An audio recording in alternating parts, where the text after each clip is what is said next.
Hello friends, welcome to my channel Kahkasha youtuber channel में आपका बहुत बहुत स्वागत है, वेलकम है।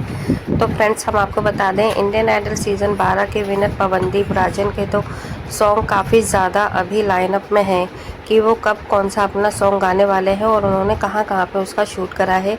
ये सारी चीज़ें हमने आपको बता दी। लेकिन अभी हम बात करें अरुणिता की, तो दोस्तों यहाँ पे अरुणिता कांजीलाल ने सोशल मीडिया पे काफ़ी ज़्यादा धूम मचा दी है, क्योंकि सोशल मीडिया पे जैसे ही अरुणिता कांजीलाल का कवर सॉन्ग आया, उन्होंने अपने सोशल मीडिया अकाउंट पे पोस्ट डाली, तो मानो उनकी तारीफ़ों के पुल बन गए हैं। फैंस दीवाने हो गए हैं उनकी आवाज़ के। जैसे कि दोस्तों, हर बार ही ऐसा होता है, जब भी अरुणिता कोई भी सॉन्ग अपनी आवाज़ में गाती हैं और उसको पोस्ट करती हैं, उन्हें बहुत ज़्यादा अच्छा प्यार मिलता है। और वही हुआ दोस्तों, सैयारा मूवी का उन्होंने गाना गाया है, टाइटल सॉन्ग, जिसे सुनने के बाद मतलब अगर आप भी सुनेंगे ना, तो देखो, ओरिजिनल तो अपनी जगह है ही है, लेकिन यहाँ पे अगर हम बात करें अरुणिता की वॉइस में, आप सुनोगे तो सचमुच आप फ़ैन हो जाओगे, उनके पसंद आने लगेंगी आपको अरुणिता। और यहाँ पे दोस्तों ऐसा नहीं है, देखो, कि हम अरुणिता की तारीफ़ कर रहे हैं तो हम पवनदीप के हेटर्स हैं या पवनदीप को पसंद नहीं करते।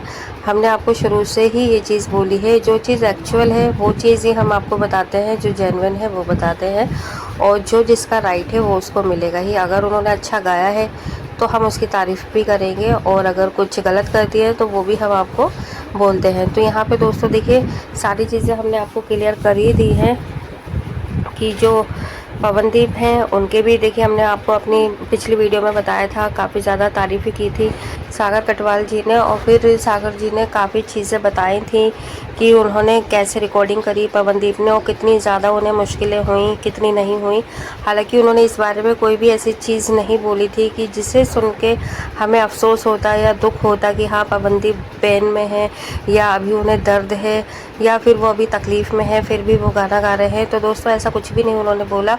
उन्होंने बोला कि बहुत ईज़िली और बहुत अच्छे वे में उन्होंने गाया है और बहुत सही लग रहे थे वो, और उनके फेस पर तो ये सारी चीज़ें बिल्कुल दिख भी नहीं रही थी कि वो बीमार हैं या अभी इंजरी से उठे हैं, अभी उनकी सर्जरी हुई है। तो बहुत कुछ सागर जी ने उन्हें बताया, और बहुत कुछ उन्होंने बताया कि अरुणिता की भी आवाज़ बहुत अच्छी है और उसने भी बहुत ज़्यादा अच्छे से गाने गाए हैं, कंप्लीट करे हैं। और एक टाइम के बाद देखिए, जब आप एक ओरिजिनल सॉन्ग गाते हो, चाहे वो कोई भी फिल्म का हो, एल्बम हो, वीडियो सॉन्ग हो, जो ओरिजिनलिटी में जो बात होती है वो शायद कवर सॉन्ग में नहीं होती है। देखो, कवर सॉन्ग अपनी जगह है कि वो सोशल मीडिया पे अपलोड कर दिया जाता है, टाइम टू टाइम उनको अपडेट कर दिया जाता है, और वो तो, लेकिन देखिए, जिसका जो ओरिजिनल सॉन्ग होता है हमेशा सिंगर को उसी को ही याद रखा जाता है, और ये फैक्ट है, सच है, लेकिन थोड़ा सा कड़वा है।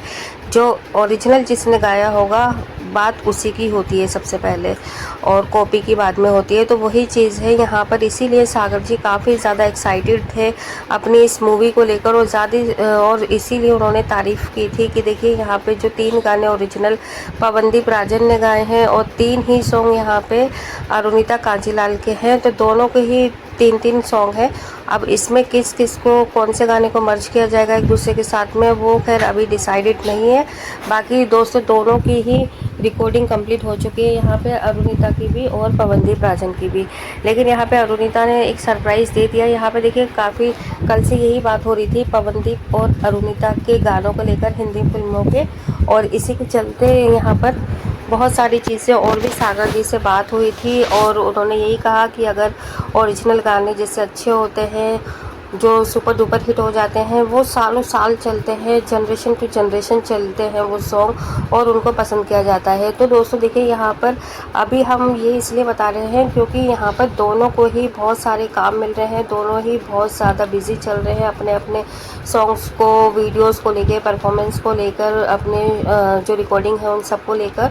तो यहाँ पे ऐसा नहीं है कि पवनदीप अगर बिज़ी चल रहे हैं तो अरुणिता के पास काम नहीं है, क्योंकि जो कुछ हेटर्स हैं अरुणिता के, तो वो भी यही मतलब सोचते हैं कि जब से अरुणिता पवनदीप से अलग हुई है या चॉकलेट पियाई से अलग हुई है तो उनके पास काम की कुछ कमी आ गई होगी। तो दोस्तों ऐसा कुछ भी नहीं है, अरुणिता को भी टाइम टू टाइम काम मिल रहे हैं, और बहुत ज़्यादा मिल रहे हैं। हम सिर्फ 1-2 की ही नहीं बात करेंगे, उनके पास भी जो सारे काम की जो लिस्ट है वो लाइनअप में है, वो भी टाइम जैसी उनको डेट्स मिलती हैं वो उसी के हिसाब से अपनी रिकॉर्डिंग्स कर रही हैं। तो यहाँ पे अरुणिता की भी जो वॉइस है दोस्तों, वो आने वाले टाइम में एक नई श्रेया बन सकती है, एक नई आशा जी, लता जी बन सकती है। तो दोस्तों बहुत अच्छी और बहुत प्यारी वॉइस है। और वहीं पे अगर हम कंपेयर करें तो यहाँ पे पवनदीप राजन के तो आप सभी दीवाने हैं, हम भी दीवाने हैं कि वो जब भी कोई भी गाना गाते हैं तो दिल से गाते हैं और वो एकदम फिट हो जाता है उनकी वॉइस में जो भी वो गाना गाते हैं।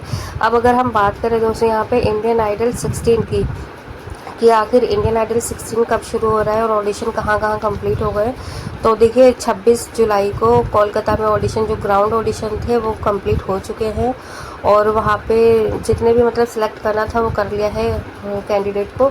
अब होना है यहाँ पे मुंबई में और दोस्तों दिल्ली में। तो 24 अगस्त से स्टार्ट है मुंबई और दिल्ली के ऑडिशन। तो वहाँ पे आप अप्लाई कर सकते हैं जिसको भी मतलब जाना है दिल्ली या मुंबई में। तो दोस्तों अब हम बात करें यहाँ पे कि आखिर जजेस कौन रहेंगे, क्योंकि काफ़ी ज़्यादा ये सवाल आ रहा है कि इंडियन आइडल 16 में कौन बनने वाले हैं जजेस। तो दोस्तों यहाँ पे जजेस बनने वाले हैं, देखिए नाम तो खैर अरुणिता पवनदीप को अभी एक तरीके से था, लेकिन इन दोनों की डेट्स और हेल्थ को लेकर दोनों ही नहीं अभी जा पाएंगे। तो आप आने वाले टाइम में प्लीज़ इंतज़ार भी मत करिएगा कि आने वाले वक्त में आपको अरुणिता या पवनदीप दिखाई देंगे इंडियन आइडल में। तो हमने आपको 80% तो बोल ही दिया था कि पवनदीप का बहुत ज़्यादा नामुमकिन सा लग रहा है, उनके हेल्थ इश्यूज़ हो सकते हैं क्योंकि 3-4 घंटे वो बैठ नहीं पाएंगे जजेस की कुर्सी पर। और अभी भी जब उन्होंने रिकॉर्डिंग करी है तो सागर जी ने यही बताया कि मतलब उनको सहारा देकर बिठाया जा रहा है, सहारा देकर ही उठाया जा रहा है। तो अभी वो कहीं आएंगे भी नहीं, अब जिसको भी जाना है वो उन्हीं के पास जाकर सारी बातचीत करेंगे और जो रिकॉर्डिंग वगैरह है वो भी अब अपने घर से ही वो करेंगे और भी गानों की। तो दोस्तों रही बात अरुणिता की, तो दोस्तों अरुणिता भी काफ़ी ज़्यादा बिजी चल रही है और आपको पता ही है कि अरुणिता अभी मतलब उनको अगर जब भी जज बन के लेकर आया जाएगा, बुलाया जाएगा, तो वहाँ पे पवनदीप ज़रूर होंगे।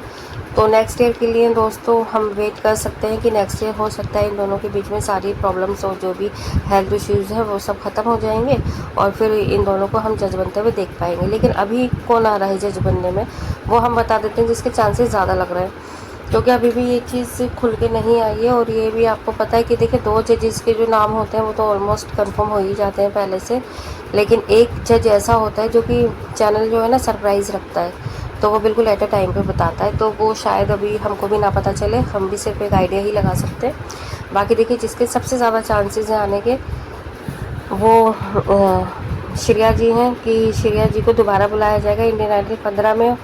काफ़ी मतलब उनको पसंद किया गया था। अगर मैं पर्सनली राय बोलूँ दोस्तों तो जज सिंगर तो वो बहुत ज़्यादा अच्छी हैं, लेकिन जजमेंट मुझे पर्सनली इतना कुछ खास लगा नहीं था उनका, लेकिन शायद और लोगों को और फैंस को उनके जजमेंट काफ़ी ज़्यादा अच्छे लगे थे और ऐसा लगा था कि मतलब उन्होंने थोड़ा पार्शियल हुई हैं वो।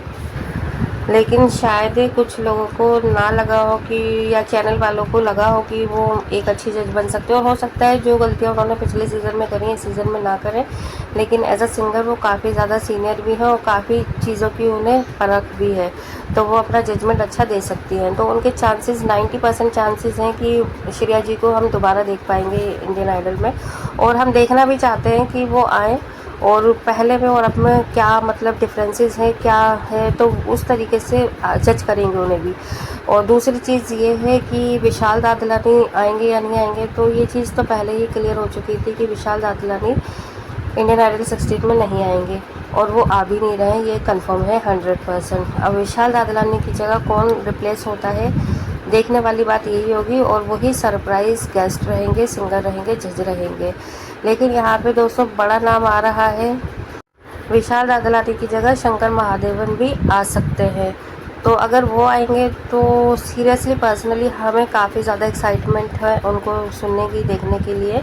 और एक हिमेश रेशमिया का नाम कंफर्म माना जा रहा है कि हिमेश रेशमिया का जो जजमेंट रहता है वो काफ़ी अच्छा और सटीक रहता है और ऑडियंस उन्हें काफ़ी ज़्यादा प्यार भी देती है उनके जजमेंट को ही लेकर, कि उनके जजमेंट में कोई भी कमी नहीं निकालता। वह दोस्तों देखते हैं कि इस बार जजेस की जो 3 कुर्सियाँ होती हैं उस पर हम किसे देखेंगे और कौन खरा उतरता है अपने जजमेंट को लेकर। वेल दोस्तों आप किसे चाहते हैं कि इंडियन आइडल 16 में जज बनते हुए, आप हमें अपनी राय कमेंट में ज़रूर बताइएगा। वीडियो अच्छा लगा है लाइक कर ले, चैनल को भी सब्सक्राइब कर लेना। मिलती है एक और अपडेट लेकर, तब तक ख्याल रखिएगा, बाय बाय।